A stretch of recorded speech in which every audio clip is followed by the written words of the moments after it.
Hi guys, Robbie here and welcome back to my channel. Today I'll be sharing to you 5 tips on how to manage your classroom.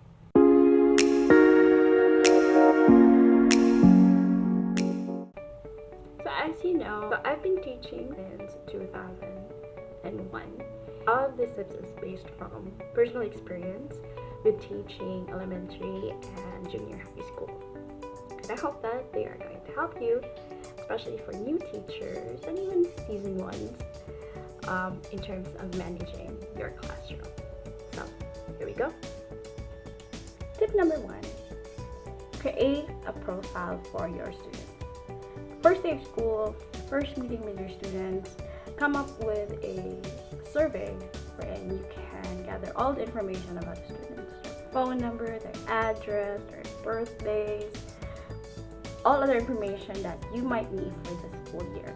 Some schools might be requiring height and weight, or whether they belong to certain groups, stuff like that. So keeping a profile is very handy whenever there will be sudden need for that from the administration. So you don't have to scramble in getting all that information from your students because you already have them on hand.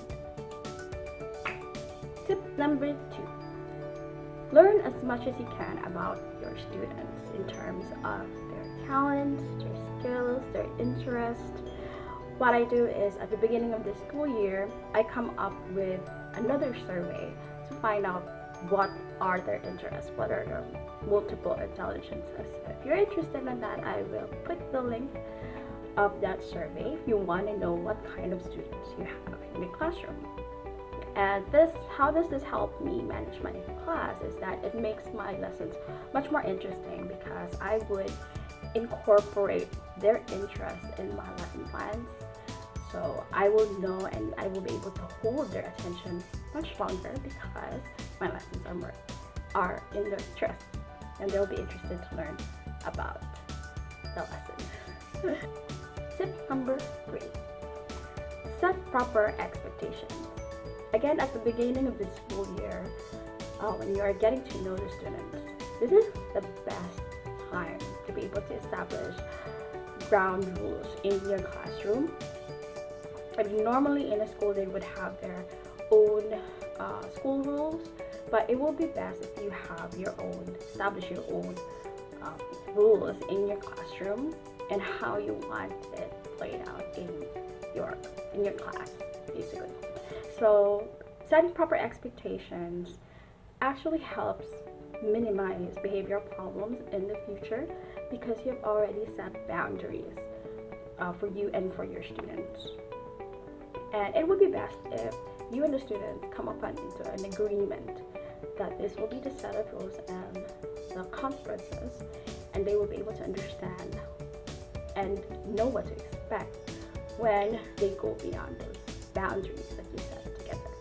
Tip number 4.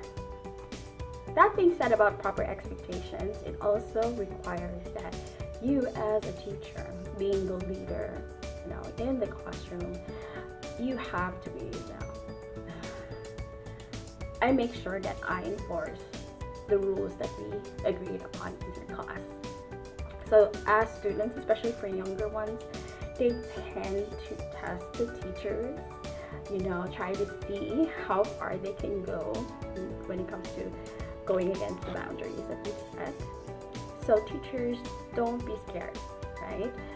Don't let your students, don't play into your students' hands, basically. So if you have agreed upon certain consequences when you go beyond or go against the rules, then you have to be ready to enforce them. That being said, make sure that the consequences that you agreed upon is something that you can enforce. Otherwise, if you are not able to enforce at the moment that some student will go against the rules of the classroom and you don't enforce it right away, they will get that impression that you're not totally serious about the rules that you've agreed upon, and that would bring about a lot of behavioral problems because they can get away with it. Right? So being able to enforce those rules with firmness. You don't have to be super strict, but you have to be firm. This is what we agreed upon. Every one of you agreed that you're going to do this. sure that you follow through with what you agree.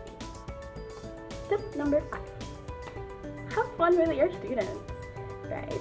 So high school and elementary days, high school days are one of the most memorable memories for me, right? This is the time where you meet the best friends, you have the greatest fun was in school. So with that in mind, I organize some fun for my kids where we can get some fun, get to know them outside of the classroom, and you allowing them to see you, who you are in the classroom too. Okay, and it can be big or it can be just a little small thing. Like I would go and make an effort if it's a birthday, if a student's birthday, come up with a surprise, like a cupcake or anything that will, make it really, really memorable for that student, making them really feel special. Or it could be something big that you can plan, like a Christmas party or something that is outside, like a summer outing. Right? It's a special moment that you can create with your students together. Just make sure, of course, that you follow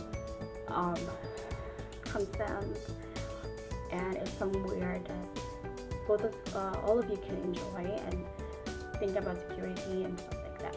But the main point there is have fun with your students. This will give you a chance to really connect with your students, and that in turn will cause your relationship to be much more closer, and you will have less behavior problems in the classroom. Yeah, so those are my 5 tips on how I manage my classroom. Hope it helps you. Happy teaching!